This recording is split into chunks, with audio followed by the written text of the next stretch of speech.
Making money is a pretty big part of GTA 5 Online, and one of the best ways to make money is through running businesses in the game. But unfortunately, Rockstar Games doesn't really help us out when deciding which businesses to buy and which ones to avoid. In this video, we're going to be going over the best businesses in GTA 5 Online. But before we get into the video, I just wanted to remind you to smash that subscribe button. It's completely free and you can unsubscribe whenever you want. There's literally no good reason not to subscribe, and it really helps out the channel, so please just take a second and make sure you're subscribed. For this video, I didn't want to make a top 10 list like I normally do, but instead I decided to give each business a rating between 1 and 10, since all the businesses are very different and can be useful for different styles of play. The first business that we're going to be talking about is the Document Forgery office, which is one of the MC businesses in the game, meaning that you'll need a motorcycle clubhouse to start it.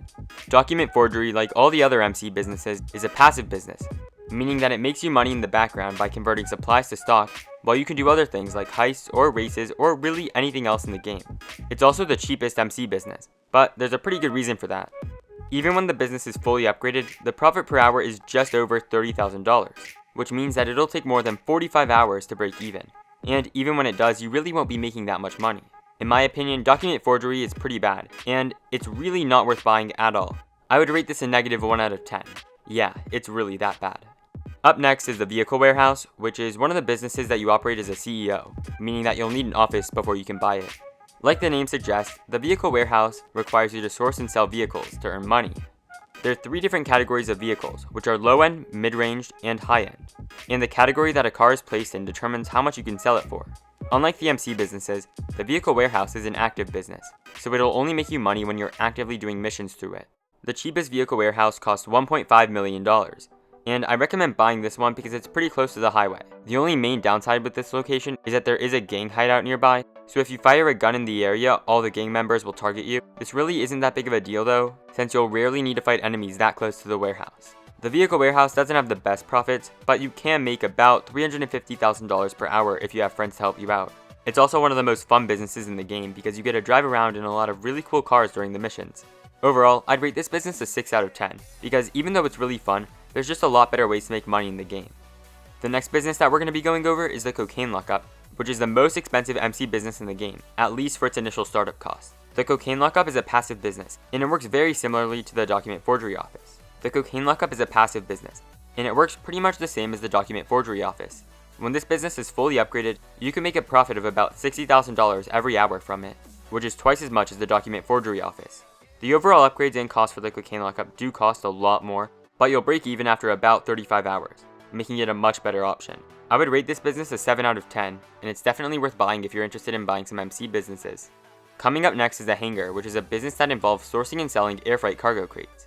The price for the Hangars ranges a lot, but I recommend you buy the cheapest one in Fort Zancudo, because if you own a Zancudo Hangar, you get clearance to enter the military base, which can be really useful in some situations. Also, the location's just overall much better for doing air freight cargo missions. To be honest, the Hangar is possibly the worst business for solo players, but if you have a few friends to play with you, you can make a little bit more. Even if you don't use it as a business, the Hangar is still really useful because you can store aircraft in it. I'll rate the Hangar a 5 out of 10, because even though you don't use it as a business, it's still really useful for storing aircraft. The next business on this list is the Weed Farm, which is another one of the MC businesses. It's pretty cheap and you can get one for about $715,000. With full upgrades, it can make about $40,000 profit per hour, and it takes about 40 hours to break even. To be honest, the Weed Farm just isn't that great of a business, and there's much better passive businesses in the game. Because of this, I'm giving the Weed Farm a 3 out of 10. Up next is the Bunker, which is a business that makes you money by producing and selling weapons. It's also a passive business, and in my opinion, it's one of the better passive businesses in the game. I recommend buying the True Match Bunker, because it's one of the cheaper options that has a good location. The Bunker will make you a profit of about $100,000 per hour if it's fully upgraded, and you'll break even after about 35 hours. The Bunker is also very useful because you can use it to complete research to gain access to better weapons and vehicle upgrades. Overall, the Bunker is a pretty good purchase, and I'll give it an 8 out of 10. The next business on this list is the Meth Lab, which is one of the more expensive MC businesses. The Meth Lab actually costs a little bit more than the Cocaine Lockup after it's upgraded, but it actually makes you a little bit less money, coming in at only $55,000 per hour. This business will take about 40 hours to pay itself off, and after that, you'll be making a decent amount of money from it, but it can still be very useful if you're looking for more ways to make money. Because of this, I'll give it a 5 out of 10. Coming up next is the Special Cargo Crate Warehouse, which is a business that involves sourcing and selling special cargo crates. Crate warehouses are run as a CEO, and they're active businesses just like the Vehicle Warehouse. Crate warehouses come in 3 sizes, which are small, medium, and large. And the size of the warehouse determines how many crates it can hold. If you plan on grinding this business seriously, I recommend getting the large warehouse, which will allow you to make a profit of about $350,000 per hour if you're playing solo. And if you have friends to help you, you could probably make a profit of about $650,000 per hour if you're efficient.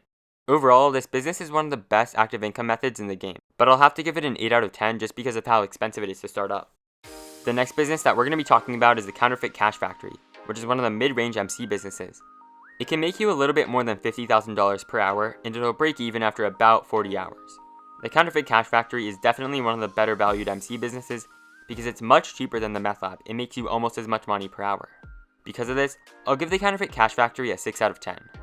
The final business that I'm going to be talking about on this list is the Nightclub, which is a completely passive business, meaning that all you have to do is sell your stock. The Nightclub works by assigning technicians to acquire products that correspond with different businesses in the game, and you need to own the corresponding business in order for your technicians to be able to acquire that product. For example, in order to unlock South American imports, you need to own the cocaine lockup. Also, I just wanted to clarify that the Nightclub doesn't affect your businesses directly, so they'll all continue to work normally. You just need to own them in order to unlock different products in the Nightclub. The Nightclub's also really good because it's perfect for solo players, since you'll only ever have one sell vehicle, which makes the sell missions really easy. The only main downside to the Nightclub is that you need to own a lot of other businesses in order for it to make you good money, so it should be one of the last businesses you buy. Overall, the Nightclub's probably my favorite business since it requires the least amount of work and makes a pretty solid profit. But I'm gonna have to give it a 9 out of 10 just because you need other businesses for it to work, and it's pretty expensive to start. Thanks for watching. Check out one of these videos next, leave a like and subscribe.